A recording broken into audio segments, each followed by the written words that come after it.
Hello, ಎಲ್ರಿಗೂ ನಮಸ್ಕಾರ. ಎಲ್ರು ಹೇಗಿದ್ದೀರಾ?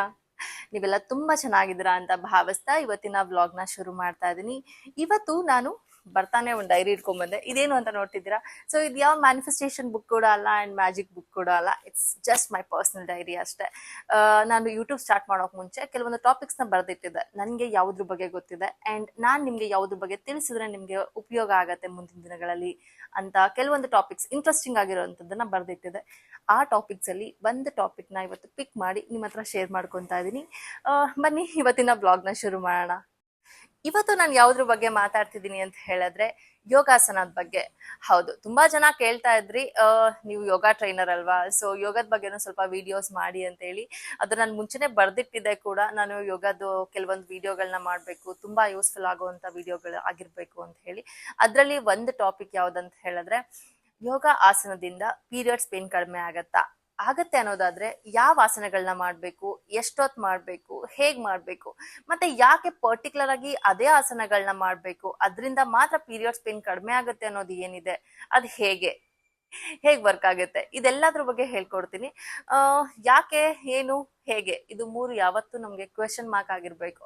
ನೀವು ಅಷ್ಟೇ ಯಾವುದೇ ವಿಷಯದ ಬಗ್ಗೆ ತಿಳ್ಕೊಬೇಕಾದ್ರೆ ಸುಮ್ನೆ ಅವ್ರೇನೋ ಹೇಳ್ತಾರೆ ನಾವ್ ಅದನ್ನ ಮಾಡೋಣ ಅಂತ ಯಾವುದೇ ಕೆಲಸಗಳನ್ನ ಮಾಡ್ಬೇಡಿ.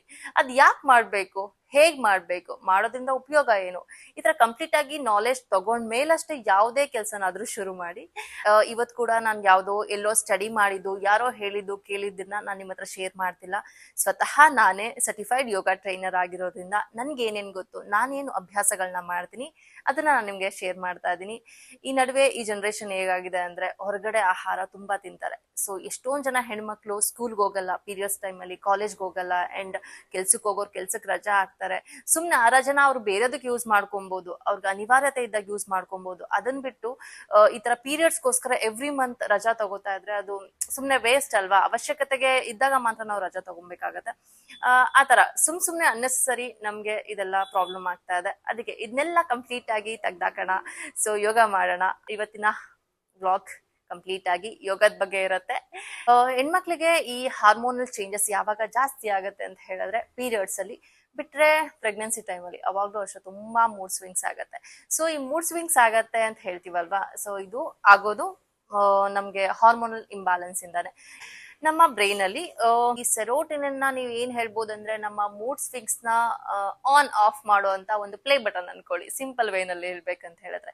ಸೊ ಈ ಸೆರೋಟಿನಿನ್ ಡಿಫಿಷಿಯನ್ಸಿಯಿಂದಾನೆ ನಮ್ಗೆ ಜಾಸ್ತಿ ಮೂಡ್ ಸ್ವಿಂಗ್ಸ್ ಆಗೋದು. ಸೊ ಅದೇ ರೀಸನ್ಗೆ ನಮ್ಗೆ ನಿದ್ರೆ ಬರಲ್ಲ, ಕಿರಿಕಿರಿ ಆಗತ್ತೆ, ಕೋಪ ಬರುತ್ತೆ, ಇಷ್ಟಪಟ್ಟಿದ್ದೆಲ್ಲ ತಿನ್ಬೇಕು ಅನ್ಸುತ್ತೆ, ಸಿಕ್ಕಾಪಟ್ಟೆ ಊಟ ಮಾಡ್ಬೇಕು ಅನ್ಸುತ್ತೆ. ಈ ತರ ತುಂಬಾ ನಮ್ ಕಂಟ್ರೋಲ್ ಅಲ್ಲಿ ನಾವೇ ಇರಲ್ಲ, ಆ ತರ ಇರಿಟೇಷನ್ಸ್ ಆಗ್ತಿರತ್ತೆ ನಮ್ಗೆ.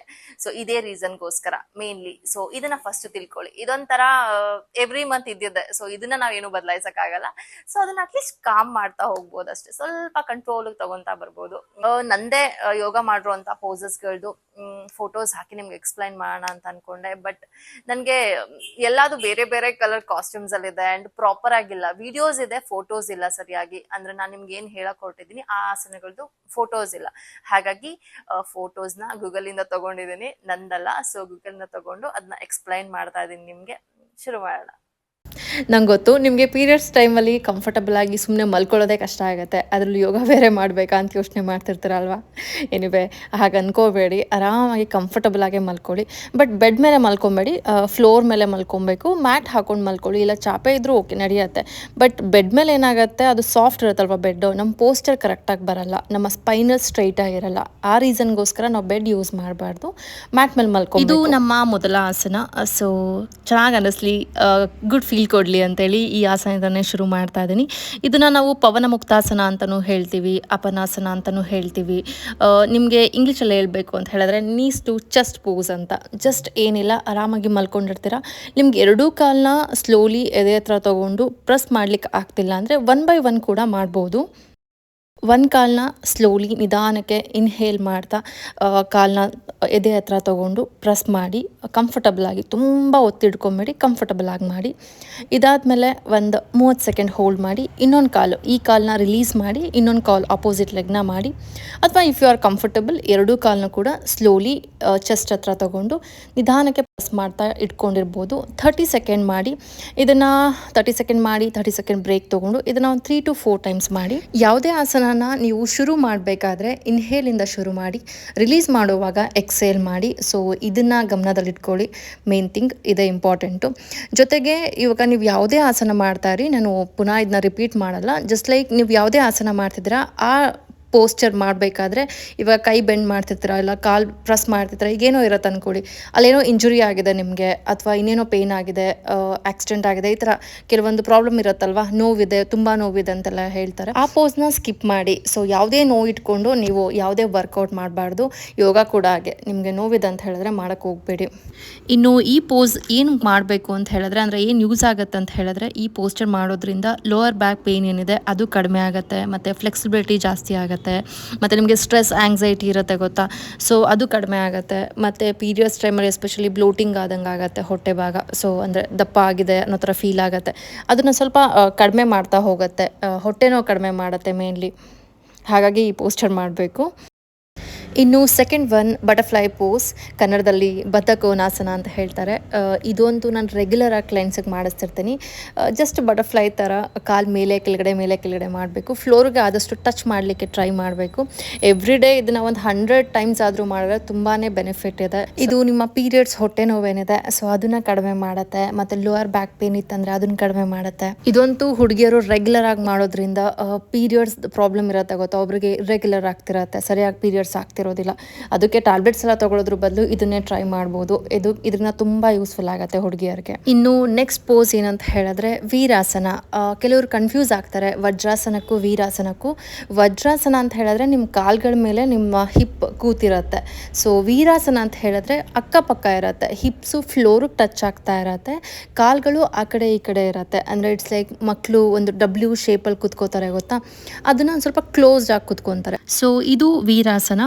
ಇದರಿಂದ ನಿಮ್ಗೆ ಏನೇನು ಯೂಸ್ ಆಗುತ್ತೆ ಅಂತ ಹೇಳಿದ್ರೆ, ನಿಮ್ಮ ಥೈಸ್ ಮತ್ತು ಫೀಟ್ ಮಸಲ್ಸ್ ಏನಿದೆ ಸೊ ಇದನ್ನೆಲ್ಲ ಸ್ಟ್ರೆಂಥನ್ ಮಾಡುತ್ತೆ, ಮತ್ತು ಡೈಜೆಷನ್ ಚೆನ್ನಾಗಾಗತ್ತೆ. ಇನ್ನು ಇದನ್ನು ಯಾರ್ಯಾರು ಮಾಡಬಾರ್ದು ಅಂತ ನೋಡೋದಾದರೆ, ನಿಮ್ಗೇನಾದರೂ ನೀ ಇಂಜುರೀಸ್ ಆಗಿದೆ ಅಥವಾ ಹಾರ್ಟ್ ರಿಲೇಟೆಡ್ ಇಶ್ಯೂಸ್ ಇದೆ ಅಂತ ಹೇಳಿದ್ರೆ ಮಾಡೋಕ್ಕೆ ಹೋಗಬೇಡಿ. ಅಥವಾ ಒಬ್ಬರಿಗೆ ಥೈಸ್ ಎಲ್ಲ ತುಂಬ ಸ್ಟಿಫ್ ಇರುತ್ತೆ ಅಂಥವರೆಲ್ಲ ಮಾಡೋದಕ್ಕೆ ಹೋಗಬೇಡಿ.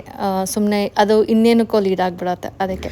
ಮತ್ತು ಇದು ಹಿಪ್ಸ್ ಮತ್ತು ಥೈಸ್ ಮತ್ತು ಲೋವರ್ ಬ್ಯಾಕ್ ಏನಿದೆ ಸೊ ಅದನ್ನು ರಿಲ್ಯಾಕ್ಸ್ ಮಾಡುತ್ತೆ. ಅದರಿಂದ ನಿಮಗೆ ಪೀರಿಯಡ್ ಪೇಯ್ನ್ ಕಡಿಮೆ ಆಗುತ್ತೆ. ನಿಮಗೆ ಮೇನ್ಲಿ ಬ್ಯಾಕ್ ಪೇಯ್ನ್ ಎಲ್ಲ ಬರ್ತಿರತ್ತಲ್ಲ ಅದು ಕಡಿಮೆ ಆಗುತ್ತೆ. ನಿಮಗೆ ವಜ್ರಾಸನ ಅಷ್ಟೇ ಮಾಡೋದಕ್ಕಾಗೋದು, ವೀರಾಸನ ಆಗಲ್ಲ ಅಂತ ಹೇಳಿದ್ರೆ ಇಟ್ಸ್ ಫೈನ್, ವಜ್ರಾಸನನೇ ಮಾಡಿ ಆರಾಮಾಗಿ ಕಂಫರ್ಟಬಲ್ ಆಗಿ ಕೂತ್ಕೊಳ್ಳಿ. ಇದನ್ನು ಅಷ್ಟೇ ಒಂದು 30 ಸೆಕೆಂಡ್ ಮಾಡಿ ಆ್ಯಂಡ್ ಬ್ರೇಕ್ ತೊಗೊಂಡು ರಿಪೀಟ್ ಮಾಡಿ 2 to 3 times. Then next pose bhujangasana, ಇಂಗ್ಲೀಷಲ್ಲಿ ಕೋಬ್ರಾ ಪೋಸ್ ಅಂತಲೂ ಹೇಳ್ತೀವಿ. ಇದು ನಮಗೆ ಪೀರಿಯಡ್ಸಲ್ಲಿ ಹೇಗೆ ಹೆಲ್ಪ್ ಮಾಡುತ್ತೆ ಅಂತ ಹೇಳಿದ್ರೆ, ನಮಗೆ ಪೀರಿಯಡ್ಸಲ್ಲಿ ಏನೋ ಒಂದು ಅನ್ಕಂಫರ್ಟಬಲ್ ಇರುತ್ತೆ, ನಿದ್ರೆ ಬರ್ತಿರಲ್ಲ, ಅದಕ್ಕೆ ಹೆಲ್ಪ್ ಮಾಡುತ್ತೆ. ಆ್ಯಂಡ್ ಮಸಲ್ಸ್ ನೀಟಾಗಿ ಸ್ಟ್ರೆಚ್ ಆಗುತ್ತೆ, ಅಬ್ಡಮಿನ್ ಮತ್ತು ಪೆಲ್ವಿಸ್ದು. ಸೊ ನೀಟಾಗಿ ಸ್ಟ್ರೆಚ್ ಆಗೋದ್ರಿಂದ ನಮಗೆ ಈ ಅನ್ಕಂಫರ್ಟಬಲ್ ಏನಿದೆ ಅದು ಹೋಗುತ್ತೆ ಕಂಪ್ಲೀಟಾಗಿ, ಒಂದು ಸ್ವಲ್ಪ ರಿಲ್ಯಾಕ್ಸ್ ಆಗುತ್ತೆ ಬಾಡಿ. ಮತ್ತು ಸ್ಪೈನಲಲ್ಲಿ ಬ್ಲಡ್ ಫ್ಲೋ ಜಾಸ್ತಿ ಮಾಡುತ್ತೆ ಹೀಗೆ. ಆದರೆ ನೀವು ಕಂಪ್ಲೀಟ್ ಹೀಗೆ ಸ್ಟ್ರೆಚ್ ಮಾಡಬೇಕು, ಮ್ಯಾಕ್ಸ್ ಸ್ಟ್ರೆಚ್ ಮಾಡಬೇಕು ಆ ಥರ ಏನಿಲ್ಲ, ಲೈಟಾಗಿ ಸ್ಟ್ರೆಚ್ ಮಾಡಿ. ನಿಮಗೆ ಯಾವ ಆಸನ ಆದರೂ ಮಾಡ್ತಾ ಇರಿ, ನಿಮ್ಗೆ ಎಲ್ಲಿ ಸ್ಟಾಪ್ ಮಾಡಬೇಕು ಅನ್ಸುತ್ತೆ ಅಲ್ಲಿ ದಯವಿಟ್ಟು ಸ್ಟಾಪ್ ಮಾಡಿ, ಕಂಟಿನ್ಯೂ ಮಾಡಬೇಡಿ.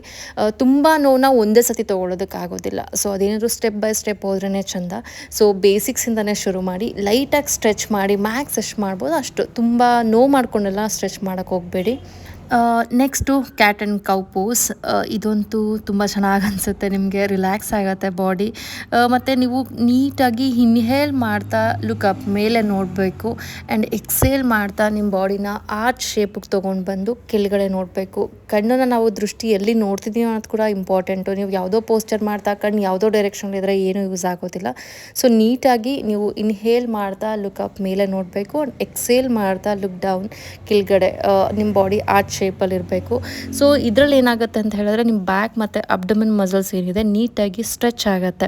ಸೊ ಸ್ಟ್ರೆಚ್ ಆಗೋದ್ರಿಂದ ನಿಮಗೆ ಆ ಪೇನ್ ಸ್ವಲ್ಪ ಕಡಿಮೆ ಆಗುತ್ತೆ. ಈ ಪೀರಿಯಡ್ಸಿಂದ ಏನು ಪೇನ್ ಬರುತ್ತೆ ಅದು ಸ್ವಲ್ಪ ಬಾಡಿ ರಿಲ್ಯಾಕ್ಸ್ ಆಗುತ್ತಲ್ಲ, ಹೊಟ್ಟೆ ಎಲ್ಲ ಸ್ವಲ್ಪ ರಿಲ್ಯಾಕ್ಸ್ ಆಗುತ್ತೆ, ಹಾಗಾಗಿ ನಿಮಗೆ ಆ ಪೇನ್ ಹೊಟ್ಟೆ ನೋವು ಸ್ವಲ್ಪ ಕೂಡ ಕಡಿಮೆ ಆಗುತ್ತೆ. Then next balasana, child pose. ನೋಡೋದಕ್ಕೆ ತುಂಬ ಸಿಂಪಲ್ ಆಗಿದೆ. ಸೊ ಆರಾಮಾಗಿ ಬಾಡಿನ ನಮಗೆ ರಿಲ್ಯಾಕ್ಸ್ ಫೀಲ್ ಕೊಡುತ್ತೆ. ನಿಮಗೆ ಈ ಸ್ಟ್ರೆಚ್ ಏನಿದೆ, ನೀವು ಕೈನ ಮುಂದೆನೇ ಮಾಡಬೇಕು ಅಂತ ಏನಿಲ್ಲ. ಮುಂದೆ ಮಾಡಿದ್ರೂ ಕಂಪ್ಲೀಟ್ ನಿಮ್ಮ ಬ್ಯಾಕ್ ಪೇಯ್ನ್ ಕಡಿಮೆ ಆಗುತ್ತೆ. ನಿಮಗೆ ಸ್ಪೈನ ಸ್ಟ್ರೆಚ್ ಆಗುತ್ತಲ್ಲ, ಬ್ಯಾಕ್ ಪೇಯ್ನ್ ಕಡಿಮೆ ಆಗುತ್ತೆ. ಜೊತೆಗೆ ಕೈನ ನೀವು ಅಕ್ಕಪಕ್ಕ ಕೂಡ ಇಟ್ಕೊಬೋದು. ಸೊ ಅದು ಕೂಡ ನಿಮಗೆ ರಿಲ್ಯಾಕ್ಸ್ ಆಗುತ್ತೆ. ಇದೂ ಅಷ್ಟೇ, ಇದನ್ನು ನೀವು ಜಾಸ್ತಿ ಟೈಮೇ ಇಟ್ಕೊಬೋದು. ಒಂದು ನಿಮಿಷ 2 ನಿಮಿಷ ಕೂಡ ಹೋಲ್ಡ್ ಮಾಡ್ಬೋದು. ಸೊ ಕಂಪ್ಲೀಟ್ ನಿಮಗೆ ಬಾಡಿ ರಿಲ್ಯಾಕ್ಸ್ ಆಗೋದ್ರಿಂದ ಹೊಟ್ಟೆ ನೋವು ಕೂಡ ಕಡಿಮೆ ಆಗುತ್ತೆ ಇದರಿಂದ. ಇನ್ನು ನೆಕ್ಸ್ಟ್ ಪೋಸು ಬರೋದಾದರೆ legs up the wall pose, ಕನ್ನಡದಲ್ಲಿ ವಿಪರೀತ ಕರಣಿಯಾಸನ ಅಂತ ಹೇಳ್ತೀವಿ. ಇದೇನಿಲ್ಲ, ತುಂಬ ಸಿಂಪಲ್ಲು. ಆರಾಮಾಗಿ ಮಲ್ಕೊಳ್ಳಿ. ವಾಲ್ ಹತ್ರ ನಿಮ್ಮ ಕಾಲನ್ನ ತಗೊಳ್ಳಿ, ಸ್ಲೋಲಿ ಕಾಲನ್ನ ಸ್ಟ್ರೈಟ್ ಮಾಡ್ತಾ ಬನ್ನಿ. ಆದಷ್ಟು ಮ್ಯಾಟ್ ಮೇಲೆ ಮಲ್ಕೊಳ್ಳಿ ಅಥವಾ ಚಾಪೆ ಆದರೂ ಪರವಾಗಿಲ್ಲ, ಬಟ್ ಬೆಡ್ ಎಲ್ಲ ಬೇಡ. ಬೆಡ್ ಹತ್ರ ಅಂದರೆ ಬೆಡ್ ಮೇಲೆ ಮಲ್ಕೊಂಡು ಕಾಲೆಲ್ಲ ಹಾಗೆ ಲಿಫ್ಟ್ ಮಾಡೋದು ಬೇಡ. ಅಂದರೆ ಎಫೆಕ್ಟಿವ್ ಆಗಿರಲ್ಲ, ಅಷ್ಟು ಎಫೆಕ್ಟಿವ್ ಆಗಿರಲ್ಲ ಅಂತ ಹೇಳಿ ಅಷ್ಟೇ. ತೀರಾ ನಿಮಗೆ ಆಗೋದಿಲ್ಲ, ಸೊ ನೆಲದ ಮೇಲೆ ಮಲ್ಗೋಕ್ಕಾಗಲ್ಲ ನನಗೆ ಅಂತ ಹೇಳಿದ್ರೆ ಈ ಥರ ಒಂದು ಪಿಲ್ಲೋ ಯೂಸ್ ಮಾಡಿ. ಪಿಲ್ಲೋ ಯೂಸ್ ಮಾಡಿಕೊಂಡು ಕೂಡ ನೀವು ಈ ಪೋಸ್ನ ಮಾಡ್ಬೋದು. ಇದರಿಂದ ನಿಮಗೆ ಸೊಂಟ ನೋವಿತ್ತಂದರೆ ರಿಲ್ಯಾಕ್ಸ್ ಆಗುತ್ತೆ. ಇದನ್ನ ನೀವು ಪೀರಿಯಡ್ಸಲ್ಲೇ ಮಾಡಬೇಕಂತಿಲ್ಲ, ಯಾವಾಗ ಬೇಕಾದರೂ ಮಾಡ್ಬೋದು. ಇದು ಸೊಂಟ ನೋವಿಗೆ ತುಂಬಾ ಎಫೆಕ್ಟಿವ್ ಆಗಿರುತ್ತೆ, ತುಂಬ ಬೇಗ ರೆಡ್ಯೂಸ್ ಆಗುತ್ತೆ. ಎಲ್ಲ ಕಂಪ್ಲೀಟಾಗಿ ನಿಮಗೆ ಬ್ಯಾಕ್ ಪೇನ್ ಏನಿದೆ, ಲೆಗ್ ಪೇನ್ ಏನಿದೆ ಅದೆಲ್ಲ ಕಡಿಮೆ ಆಗುತ್ತೆ. ಸೊ ಬಾಡಿ ರಿಲ್ಯಾಕ್ಸ್ ಆಗುತ್ತೆ. ಸೊ ನಿದ್ರೆ ಚೆನ್ನಾಗಿ ಬರುತ್ತೆ ಈ ಪೋಸಿಂದ. ದಿನಕ್ಕೆ ಒಂದು 5 ನಿಮಿಷ 10 ನಿಮಿಷ ಈ ಪೋಸ್ ಮಾಡಿ. ಅದು ನಿಮಗೇನು ಕಷ್ಟನೂ ಅನಿಸಲ್ಲ. ಜೊತೆಗೆ ತಲೆನೋವಿತ್ತು ಅಂದರೆ, ಮೈಗ್ರೇನ್ ಇತ್ತಂದರೆ ಅದೆಲ್ಲ ಕಡಿಮೆ ಆಗುತ್ತೆ. ತುಂಬಾ ಎಫೆಕ್ಟಿವ್ ಆಗಿರುವಂಥ ಒಂದು ಪೋಸ್ ಇದು. ಇನ್ನು ಇದೆಲ್ಲ ಪೋಸ್ಗಳಾದಮೇಲೆ ಕೊನೆಯಲ್ಲಿ ಶವಾಸನ ಮಾಡಿ. ಶವಾಸನ ಅಂದ ತಕ್ಷಣ ಇವನ್ ಕ್ಲಾಸಲ್ಲಿ ಅಥವಾ ಯಾರಿಗೆ ಹೇಳಿ ನೀವು ಶವಾಸನ ಮಾಡಿ ಅಂತ, ನನಗಿದು ಬರುತ್ತೆ, ನಾನು ಈಸಿಯಾಗಿ ಮಾಡ್ತೀನಿ, ಆರಾಮಾಗಿ ಮಲ್ಕೊಂಡು ನಿದ್ರೆ ಮಾಡೋದಲ್ವಾ ಅಂತ ಹೇಳ್ತಾರೆ. ಇಲ್ಲ, ಅದು ಹಾಗಲ್ಲ. ಇದು ನಿಮಗೆ ಕಂಪ್ಲೀಟಾಗಿ ನಿಮ್ಮ ಬಾಡಿ ರಿಲ್ಯಾಕ್ಸೇಷನ್ಗಿರುವಂಥ ಒಂದು ಆಸನ. ಇದನ್ನ ಹೇಗೆ ಮಾಡಬೇಕು ಅಂತ ಹೇಳಿದ್ರೆ, ನೀವು ಫ್ಲೋರ್ ಮೇಲೆ ಮಲ್ಕೊಬೇಕು. ಕಾಲುಗಳು ಸ್ಪ್ರೆಡ್ ಆಗಿರಬೇಕು, ಒಂದಕ್ಕೊಂದು ಟಚ್ ಆಗಬಾರ್ದು. ಇವನ್ ಕೈ ಕೂಡ ಅಷ್ಟೇ, ಕೈ ಕೂಡ ನಿಮ್ಮ ಬಾಡಿಯ ಯಾವ ಭಾಗಕ್ಕೂ ಕೂಡ ಟಚ್ ಆಗಿರಬಾರ್ದು. ಸೊ ಡಿಸ್ಟೆನ್ಸಲ್ಲಿ ಇರಬೇಕು. ನೀಟಾಗಿ ಜಸ್ಟ್ ಮಲ್ಕೊಬೇಕು. ಒಂದು ಉಸಿರಾಟದ ಮೇಲೆ ಮಾತ್ರ ನಿಮ್ಮ ಗಮನ ಇರಬೇಕು, ಬೇರೆ ಏನು ಯೋಚನೆ ಮಾಡಬಾರ್ದು. ಉಸಿರಾಟದ ಮೇಲೆ ಗಮನ ಇರಬೇಕು. ಇನ್ಹೇಲ್ ಹೇಗಾಗ್ತಾ ಇದೆ, ಎಕ್ಸೇಲ್ ಹೇಗಾಗ್ತಾ ಇದೆ, ನಮ್ಮ ಇನ್ನರ್ ಬಾಡಿನ ನಾವು ನೋಡ್ಕೊಬೇಕು. ಈ ಆಸನ ನಮ್ಮನ್ನು ಕಂಪ್ಲೀಟಾಗಿ ರಿಲ್ಯಾಕ್ಸ್ ಮಾಡುತ್ತೆ. ಮತ್ತು ಸ್ಟ್ರೆಸ್ ಹಾರ್ಮೋನ್ಸ್ ಏನಿರುತ್ತೆ ಅದನ್ನು ಸ್ವಲ್ಪ ಕಾಮ್ ಮಾಡುತ್ತೆ. ಒಂಥರ ಮೆಂಟಲ್ ಪೀಸ್ ಕೊಡುತ್ತೆ. ಅದರಿಂದ ನಮಗೆ ಬೆಟರ್ ಸ್ಲೀಪ್, ನಮಗೆ ನಿದ್ರೆ, ಒಬ್ರಿಗೆ ನಿದ್ರೆನೇ ಬರ್ತಿರೋದಿಲ್ಲ, ಎಷ್ಟು ಕಷ್ಟಪಡ್ತಿರ್ತಾರೆ ನಿದ್ರೆ ಮಾಡೋದಕ್ಕೆ. ಸೊ ಬಾಡಿ ಕಂಪ್ಲೀಟಾಗಿ ರಿಲ್ಯಾಕ್ಸ್ ಆದಾಗ ಮೆಂಟಲ್ ಪೀಸ್ ಇತ್ತು ಅಂತ ಹೇಳಿದ್ರೆ ನೀವು ಆರಾಮಾಗಿ ನಿದ್ರೆ ಮಾಡ್ಬೋದು. ಅದಕ್ಕೂ ಕೂಡ ಇದು ಹೆಲ್ಪ್ ಮಾಡುತ್ತೆ. ಕೆಲವೊಬ್ಬರು ಈ ಆಸನ ಮಾಡ್ತಾ ಹಾಗೆ ನಿದ್ರೆ ಹೋಗ್ಬಿಡ್ತಾರೆ. ಹಾಗಾಗಿನೇ ಇದೊಂಥರ ಎಲ್ಲರಿಗೂ ಫೇವ್ರೆಟ್ ಆಸನ ಅಂತ ಹೇಳ್ಬೋದು.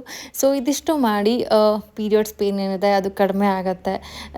ನಿಮಗೆ ಇದರಿಂದ ಯಾವುದೇ ರೀತಿಯಾದಂಥ ಸೈಡ್ ಎಫೆಕ್ಟ್ಸ್ ಆಗಲ್ಲ. ನಿಮ್ಗೆ ಎಷ್ಟಾಗುತ್ತೆ ಅಷ್ಟು ಪ್ರಾಕ್ಟೀಸ್ ಮಾಡಿ. ತುಂಬ ಮಾಡಿ ಒಂದೇ ಸತಿ ಸ್ಟ್ರೆಸ್ ತೊಗೊಳ್ಳಿ, ಒಂದೇ ಸತಿ ಎಲ್ಲದು ಕಂಪ್ಲೀಟ್ ಮಾಡಿ ಅಂತ ಹೇಳಲ್ಲ. ನಿಮ್ಗೆ ಎಷ್ಟಾಗುತ್ತೆ ಅಷ್ಟು ಮಾಡ್ತಾ ಬನ್ನಿ. ಕ್ರಮೇಣ ಖಂಡಿತವಾಗ್ಲೂ ನಿಮ್ಮ ಹೊಟ್ಟೆ ನೋವೇನಿದೆ ಪೀರಿಯಡ್ಸಲ್ಲಿ ಬರುವಂಥದ್ದು ಅದು ಕಡಿಮೆ ಆಗುತ್ತೆ. ಹೆಲ್ತಿಯಾಗಿರ್ತೀರ ನೀವು. ಮತ್ತೆ ನಾನು ನಿಮ್ಗೆ ಯೋಗ ಜೊತೆ ಅದ್ರ ಆಸನಗಳು ಹೆಸರು ಸಮೇತ ನಾನು ನಿಮ್ಗೆ ಎಕ್ಸ್ಪ್ಲೈನ್ ಮಾಡಿದೆ. ಇದು ನನ್ನ ಅಭ್ಯಾಸ. ಏನಂದ್ರೆ ನನ್ನ ಕ್ಲೈಂಟ್ಸ್ಗೂ ಕೂಡ ಅಷ್ಟೇ, ನಾನು ನಿಮ್ಮ ರೈಟ್ ಲೆಗ್ ಮೇಲೆ ಮಾಡಿ, ಕೈ ಮೇಲೆ ತಗೊಳ್ಳಿ ಹಿಂಗೆ ಹೇಳಲ್ಲ. ಅವ್ರಿಗೆ ನಾನು ಆಸನ ಹೇಳ್ತೀನಿ, ಆಸನದ ಹೆಸರು ಹೇಳ್ತೀನಿ, ಕನ್ನಡ ಮತ್ತೆ ಇಂಗ್ಲಿಷ್ ಎರಡರಲ್ಲೂ ಹೇಳ್ತೀನಿ ಅವ್ರಿಗೆ. ಯಾಕಂದ್ರೆ ನೆಕ್ಸ್ಟ್ ಅವರು ಯಾರಾದ್ರೂ ಅವ್ರನ್ನ ಕೇಳಿದಾಗ ನಾನು ಯೋಗ ಹೋಗ್ತಾ ಇದ್ದೀನಿ ಹಂಗೆ ಹಂಗೆ ಅಂತ ಹೇಳಿದಾಗ, ಹೌದಾ ಏನ್ ಕಲ್ತಿದ್ಯಾ ತೋರ್ಸಂದಾಗ ಸುಮ್ನೆ ಮಾಡಿ ಹೀಗೆ ಹೀಗೆ ಹೀಗೆ ತೋರ್ಸಿದ್ರೆ ಅದೇನು ಚೆನ್ನಾಗ್ ಅನ್ಸಲ್ಲ. ಏನ್ ಮಾಡ್ತಾ ಇದ್ದೀನಿ, ಯಾವ ಆಸನ ಇದು, ಇದ್ರ ಹೆಸರೇನು, ಅಂಡ್ ಎಷ್ಟೊತ್ ಮಾಡ್ಬೇಕು, ಮತ್ತೆ ಹೇಗ್ ಮಾಡ್ಬೇಕು, ಏನೇನು ಇದರಿಂದ ಬೆನಿಫಿಟ್ ಇದೆ, ಇದನ್ನ ಅವ್ರಿಗೆ ನಾನು ನೀಟಾಗಿ ಹೇಳಿರ್ತೀನಿ. ಎವ್ರಿ ಸಿಂಗಲ್ ಪೋಸ್ ನಾನು ಹೇಳಿರ್ತೀನಿ. ಹಂಗಾಗಿ ಅವ್ರಿಗೆ ಅದು ಕಂಪ್ಲೀಟ್ ಆಗಿ ಗೊತ್ತಿರತ್ತೆ. ಎಷ್ಟೊಂದ್ ಜನ ಬಂದು ಹೇಳ್ತಿರ್ತಾರೆ, ನಾನು ಅವ್ರಿಗೆ ಅದನ್ನ ಹೇಳ್ಕೊಟ್ಟೆ ಗೊತ್ತಾ ಮ್ಯಾಮ್, ಇವತ್ತು ನಾ ಇದನ್ನ ಹೇಳ್ಕೊಟ್ಟೆ, ಥ್ಯಾಂಕ್ ಯು, ಅವ್ರು ಫುಲ್ ಖುಷಿ ಪಟ್ಬಿಟ್ರು, ಏನೋ ಇಷ್ಟು ಚೆನ್ನಾಗಿ ಕಲ್ತಿದ್ಯಾ ಅಂತ ಎಲ್ಲ ಹೇಳಿದ್ರು ಅಂತ. ನನ್ ಪ್ರಕಾರ ಏನಂದ್ರೆ, ನೀವು ಬರೀ ಬಂದು ಯೋಗ ಕ್ಲಾಸ್ ಕಲ್ತು ಹೋಗೋದಲ್ಲ, ಅದನ್ನ ಯಾಕೆ ಮಾಡ್ತೀರಾ, ಹೇಗ್ ಮಾಡ್ಬೇಕು, ಇನ್ನೊಬ್ರಿಗೆ ನೀವು ಹೇಳ್ಕೊಡೋ ತರ ಇರ್ಬೇಕು. ಅಟ್ಲೀಸ್ಟ್ ಅದ್ರ ಹೆಸರಾದ್ರೂ ಗೊತ್ತಿರ್ಬೇಕು ನಿಮ್ಗೆ. ಅದೇ ರೀಸನ್ಗೆ ನಾನು ಹೆಸರು ಜೊತೆಗೆ ಎಷ್ಟೊತ್ತು ಹೋಲ್ಡ್ ಮಾಡ್ಬೇಕು, ಏನು ಎತ್ತ, ಮತ್ತೆ ಇದರಿಂದ ಏನ್ ಯೂಸ್ ಆಗಲ್ಲ, ಯಾರ್ ಮಾಡ್ಬೇಕು ಯಾರ್ ಮಾಡ್ಬಾರ್ದು, ಇದೆಲ್ಲದನ್ನು ಹೇಳ್ತೀನಿ. ಹಾಗೇನೆ ನಾನು ಇವಾಗ್ಲೂ ಕೂಡ ನಿಮ್ಗೆ ಯಾವ ಆಸನ ಹೇಗ್ ಮಾಡ್ಬೇಕು, ಎಷ್ಟೊತ್ತು ಮಾಡ್ಬೇಕು, ಯಾರ್ಯಾರು ಮಾಡ್ಬಾರ್ದು, ಇದನ್ನೆಲ್ಲ ನಾನು ನಿಮ್ಗೆ ಕಂಪ್ಲೀಟ್ ಆಗಿ ಹೇಳಿದ್ದು. ಮತ್ತೆ ನನ್ಗೆ ಎಷ್ಟೊಂದ್ ಜನ ಹೇಳೋದನ್ನ ಕೇಳಿದೀನಿ. ಸೊ ನಾವು ಟ್ಯಾಬ್ಲೆಟ್ಸ್ ರೆಗ್ಯುಲರ್ ಆಗಿ ತಗೊಂಡಿಲ್ಲ ಅಂದ್ರೆ ಕಂಟ್ರೋಲೇ ಆಗಲ್ಲ, ಅಷ್ಟು ಪೇನ್ ಆಗತ್ತೆ, ಅಷ್ಟು ಓವರ್ಫ್ಲೋ ಆಗತ್ತೆ, ಆತರ ಎಲ್ಲ ಹೇಳ್ತಿರ್ತಾರೆ. ಸೊ ಹಾಗೇನಿಲ್ಲ. ಮತ್ತೆ ನೀವು ಮೆಡಿಸಿನ್ ಯಾವ್ದೇ ತಗೊಳ್ಳಿ, ಟ್ಯಾಬ್ಲೆಟ್ ಅಂತ ತಗೊಂಡಾಗ ನೀವು ಕೆಲವ್ರು ಹೇಳ್ತಾರೆ ಆಯುರ್ವೇದಿಕ್ ಇದು ಏನಾಗಲ್ಲ ಮ್ಯಾಮ್. ಹಂಗಿಲ್ಲ. ಆಯುರ್ವೇದಿಕ್ ಆಗ್ಲಿ ಅಥವಾ ನಾರ್ಮಲ್ ಮೆಡಿಸಿನ್ ಆಗ್ಲಿ ನೀವು ತಗೊಂತಿದ್ದೀರಾ ಅಂತ ಹೇಳಿದಾಗ ಅದು ಸಡನ್ ಆಗಿ ಏನೂ ಆಗಿಲ್ಲ ಅಂದ್ರೂ ಕ್ರಮೇಣ ಬರ್ತಾ ಬರ್ತಾ ನಿಮ್ಗೆ ಅದನ್ನ ಪ್ರಾಬ್ಲಮ್ ಆಗತ್ತೆ ಒಂದಲ್ಲ ಒಂದಿನ. ಸೊ ಅದ್ರ ಬದಲು ಯೋಗ ಮಾಡಿ, ರೆಗ್ಯುಲರ್ ಆಗಿ ಮಾಡಿ, ಸೊ ಕಂಟ್ರೋಲ್ ಆಗ್ತಾ ಬರುತ್ತೆ. ಯೋಗ ಕೂಡ ಮ್ಯಾಜಿಕ್ ಅಲ್ಲ ಅಲ್ವಾ, ಒಂದಿನ 2 ದಿನಕ್ಕೆ ವರ್ಕ್ ಆಗಲ್ಲ, ಒಂದಿನ ಮಾಡಿ ಆಗ್ತಿಲ್ಲ, ಇಲ್ಲ ರೆಗ್ಯುಲರ್ ಆಗಿ ಮಾಡಿ, ಎವ್ರಿ ಮಂತ್ ಮಾಡಿ. ನೀವು ಎವ್ರಿ ಮಂತ್ ಟ್ಯಾಬ್ಲೆಟ್ ತಗೊಳ್ಳೋ ಬದಲು ಎವ್ರಿ ಮಂತ್ ಯೋಗ ಮಾಡಿ, ಅಥವಾ ಎವ್ರಿ ಡೇ ಮಾಡಿದ್ರು ಕೂಡ ತುಂಬಾನೇ ಉಪಯೋಗ ಇದೆ. ಸೊ ಯೋಗ ಮಾಡ್ತಾ ಬನ್ನಿ, ಕ್ರಮೇಣ ಖಂಡಿತವಾಗ್ಲೂ ಕಡಿಮೆ ಆಗತ್ತೆ. ಸೊ ತೀರಾ ಕಡಿಮೆ ಆಗ್ತಿಲ್ಲ ಅಥವಾ ಯೋಗ ಮಾಡೋಕ್ಕೂ ಟೈಮ್ ಇಲ್ಲ, ತುಂಬಾ ಕಷ್ಟ ಆಗ್ತಿದೆ ಅಂತ ಹೇಳಿದ್ರೆ ನಾನು ರೆಗ್ಯುಲರ್ ಆಗಿ ಸ್ಯಾನ್ಫಿ ಅವ್ರದ್ದು ಒಂದು ಕ್ರ್ಯಾಂಪ್ ರಿಲೀಫ್ ರೋಲ್ ಆನ್ ಅಂತಿದೆ. ಸೊ ಇದನ್ನ ಜಸ್ಟ್ ಹೊಟ್ಟೆ ಮೇಲೆ ಒಂದು ರೋಲ್ ಮಾಡಬೇಕು. ಸೊ ಒಂದು ಮಸಾಜ್ ಮಾಡಿ ಬಿಟ್ರೆ ಪೇನ್ ರಿಲೀಫ್ ಆಗತ್ತೆ. ಇದನ್ನ ರೆಗ್ಯುಲರ್ ಆಗಿ ಯೂಸ್ ಮಾಡಿ ಅಂತ ನಾ ಹೇಳ್ತಿಲ್ಲ, ಇದು ಇಂಟೇಕ್ ಅಲ್ಲ, ನೀವು ಟ್ಯಾಬ್ಲೆಟ್ ತರ ನುಂಗ್ಬೇಕಂತಿಲ್ಲ ಅಲ್ವಾ, ಜಸ್ಟ್ ಒಂದು massage. So if you are okay ಅಂತ ಹೇಳಿದ್ರೆ ಒಂದ್ಸತಿ ಇದು ನಿಮ್ಗೆ ಫ್ಲಿಪ್ಕಾರ್ಟ್ ಮತ್ತೆ ಅಮೆಝಾನ್ ಅಲ್ಲಿ ಕೂಡ ಸಿಗತ್ತೆ, ಅಥವಾ ಅವ್ರದ್ದು ವೆಬ್ಸೈಟ್ ಕೂಡ ಇದೆ, ಅಲ್ಲಿಂದ ತರಿಸ್ಕೊಳ್ಳಿ. ಇದನ್ನ ಟ್ರೈ ಮಾಡಿ ಬೇಕಿದ್ರೆ ಯೋಗದ ಜೊತೆ, ಅಥವಾ ನಿಮ್ಗೆ ಇಮಿಡಿಯೇಟ್ ಆಗ್ಬೇಕು ಅಂತ ಹೇಳಿದ್ರೆ ಇದನ್ನ ಯೂಸ್ ಮಾಡ್ಬೋದು. ಹಾಗೆ ಇದು ಯಾವ ಪ್ರಮೋಷನ್ ವಿಡಿಯೋ ಕೂಡ ಅಲ್ಲ. ಸೊ ನಾನು ಟ್ರಾವೆಲ್ ಮಾಡ್ಬೇಕಾದ್ರೆ ಅಥವಾ ನಂಗೆ ತೀರಾ ನೋವು ಕಡಿಮೆ ಆಗ್ತಿಲ್ಲ ಅಂತ ಅಂದಾಗ, ಕೆಲವೊಂದ್ಸತಿ ಏನಾಗುತ್ತೆ, ನಾವು ಸ್ವೀಟ್ಸ್ ತಿನ್ಬಿಟ್ಟಿರ್ತೀವಿ, ನಾನ್ ವೆಜ್ ತಿನ್ಬಿಟ್ಟಿರ್ತೀವಿ, ಸೊ ಏನಾಗುತ್ತೆ ಹೆವಿ ಪೇನ್ ಬರುತ್ತೆ. ಅವಾಗ ಏನ್ ಮಾಡೋದು ಅಂತ ಹೇಳಿದ್ರೆ, ಇದನ್ನ ಸಡನ್ ನನಗೆ ಕಣ್ಣು ಕಾಣಿಸೋದಿದೆ, ಸೊ ಇದನ್ನೇ ಯೂಸ್ ಮಾಡೋದು. ಅವಾಗ ಏನಾಗುತ್ತೆ, ನಮ್ಗೆ ಕಡಿಮೆ ಆಗುತ್ತೆ. ಮುಂಚೆಲ್ಲ ನನಗೆ ಯಾರು ಹೇಳ್ಕೊಟ್ಟಿರಲಿಲ್ಲ. ಎಷ್ಟೊಂದು ಜನ ಮೇ ಬಿ ನನ್ನ ವಯಸ್ಸವ್ರಿಗೆಲ್ಲರೂ ಗೊತ್ತಿರತ್ತೆ, ಯಾರು ಇದ್ರ ಬಗ್ಗೆ ಮಾತಾಡ್ತಾನೆ ಇರಲಿಲ್ಲ ಮನೆಯಲ್ಲಿ. ಸೊ ನಮ್ಗೆ ಇದ್ರ ಬಗ್ಗೆ ಗೊತ್ತೇ ಇಲ್ಲ. ಪೇನ್ ಬರುತ್ತೆ, ಪೀರಿಯಡ್ಸ್ ಅಂದ್ರೆ ಪೇನ್ ಬರುತ್ತೆ, ಅದನ್ನ ಕಂಟ್ರೋಲ್ ಮಾಡ್ಕೊಬೇಕು ಅಷ್ಟೇ ಹೆಣ್ಮಕ್ಳು, ಇಷ್ಟೇ ಇದ್ದಿದ್ದು. ಆಮೇಲೆ ಸ್ವಲ್ಪ ಬಿಸಿನೀರು ಕುಡೀರಿ ಕಮ್ಮಿ ಆಗತ್ತೆ ಅನ್ನೋರು, ಸ್ನಾನ ಮಾಡಿ, ಬಿಸಿ ನೀರು ಸ್ನಾನ ಮಾಡಿ ಅನ್ನೋರು. ಅದನ್ನ ಬಿಟ್ರೆ ಆಮೇಲೆ ಸ್ವಲ್ಪ ದಿನ ವರ್ಷಗಳಾದ್ಮೇಲೆ ಯಾರೋ ಒಂದು ಆಂಟಿ ಯಾವಾಗ್ಲೂ ಈ ತರ ತುಂಬಾ ಹೊಟ್ಟೆ ನೋವು ಅಂತ ನಾವು ಓದಾಡ್ಬೇಕಾದ್ರೆ, ಜೀರಿಗೆ ನೀರು ಕುಡಿಯಮ್ಮ, ಬಿಸಿ ನೀರು ಜೀರಿಗೆನ ಚೆನ್ನಾಗಿ ಕುದಿಸ್ಬಿಟ್ಟು ಅದನ್ನ ನೀರು ಕುಡಿ, ನಿಮ್ಗೆ ಕಮ್ಮಿ ಆಗತ್ತೆ ಅಂತ ಹೇಳಿದ್ರು. ಅದನ್ನು ಟ್ರೈ ಮಾಡ್ತಾ ಇದ್ದೆ, ಅದು ಕೂಡ ನಿಜವಾಗ್ಲೂ ವರ್ಕ್ ಆಯ್ತು. ಅದು ಸ್ವಲ್ಪ ವರ್ಷಗಳು ಟ್ರೈ ಮಾಡಿದೆ, ವರ್ಕ್ ಆಯ್ತು. ಸೊ ಇವಾಗ್ಲೂ ಒಂದೊಂದ್ಸತಿ ನಾನು ವೀಕ್ಲಿ ಒನ್ಸ್ ಟ್ವೈಸ್ ನಾನು ಜೀರಿಗೆ ನೀರು ಕುಡಿತಾ ಇರ್ತೀನಿ. ಅದೊಂಥರ ನಮ್ಮ ಬಾಡಿನ ಕೂಲ್ ಮಾಡಿರುತ್ತೆ.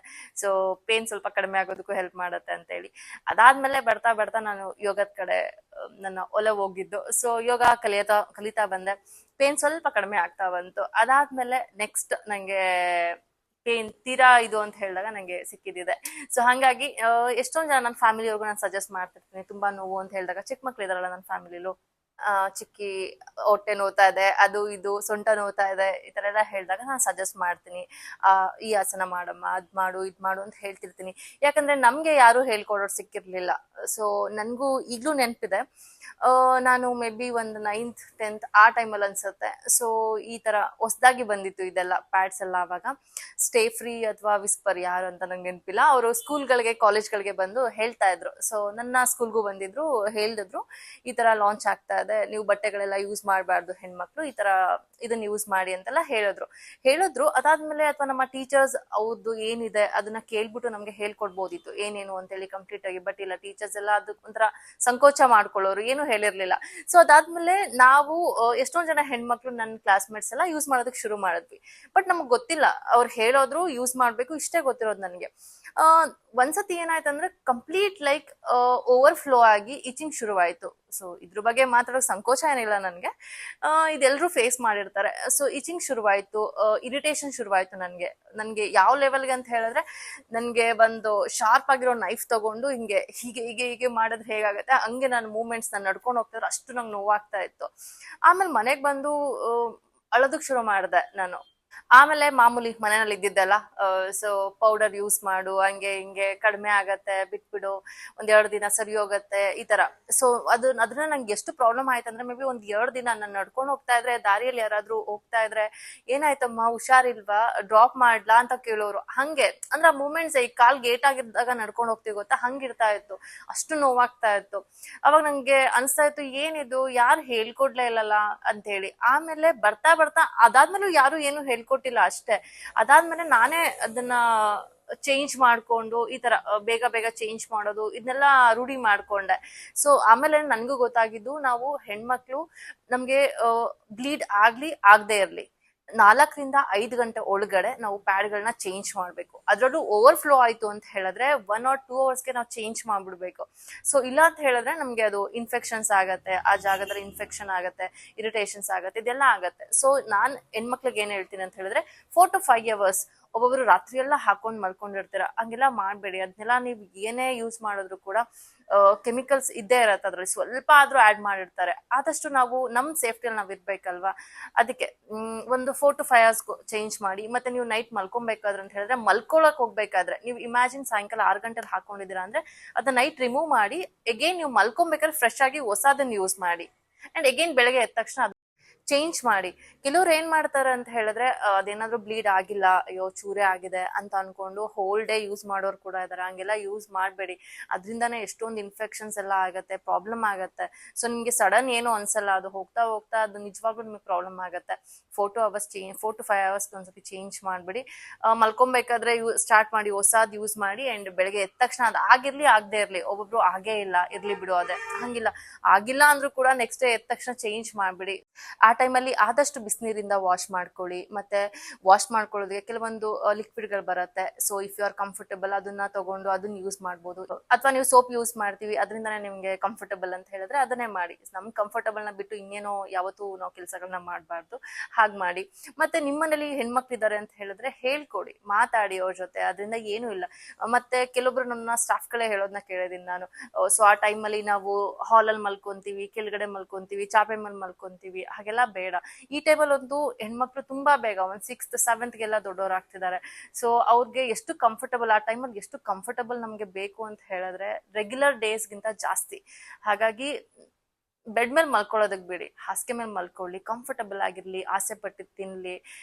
ಸೊ ಅದೊಂದು ನಿಮ್ದು ಎಂಜಾಯ್ ಮಾಡಿ, ಎಂಜಾಯ್ ಯುವರ್ ಪೀರಿಯಡ್ಸ್. ಸೊ ನಿಮ್ಗೆ ಏನ್ ಆಸೆ ಬರುತ್ತೆ ತಿನ್ನಿ, ಖುಷಿಯಾಗಿರಿ ಆ ಟೈಮಲ್ಲಿ. ಅಟ್ಲೀಸ್ಟ್ ಆ ಟೈಮಲ್ಲಿ ಹಾರ್ಮೋನಲ್ ಚೇಂಜಸ್ ಆಗ್ತಿರತ್ತೆ, ಮೂಡ್ ಸ್ವಿಂಗ್ಸ್ ಆಗ್ತಿರತ್ತಲ್ವಾ. ಸೊ ಅದನ್ನೆಲ್ಲ ಕಂಟ್ರೋಲ್ ಮಾಡ್ಬೇಕಂದ್ರೆ ನಮ್ಗೆ ಏನ್ ಖುಷಿ ಆಗತ್ತೆ ಅದನ್ನ ನಾವು ಮಾಡ್ಬೇಕು. ಸೊ ಅದನ್ನ ಮಾಡಿ.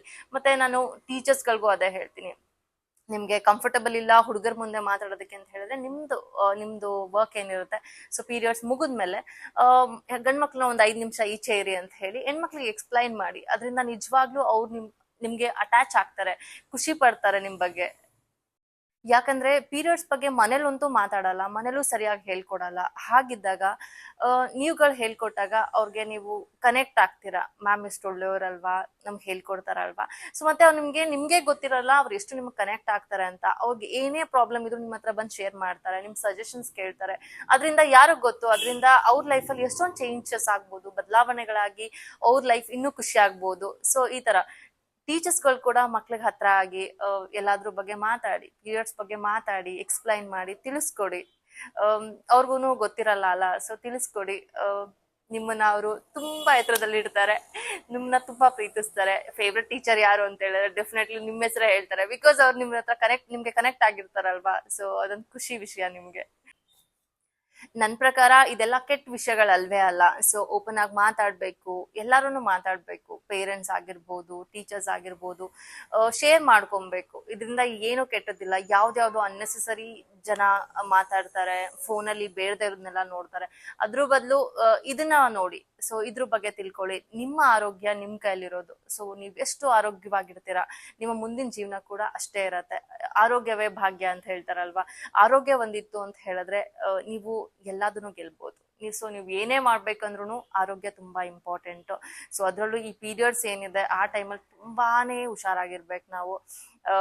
ಆದಷ್ಟು ನಮ್ಗೆ ಏನೇನ್ ಗೊತ್ತಿದೆ ಅದನ್ನ ನಾನು ನಿಮ್ಮ ಹತ್ರ ಶೇರ್ ಮಾಡ್ಕೊಂಡಿದೀನಿ.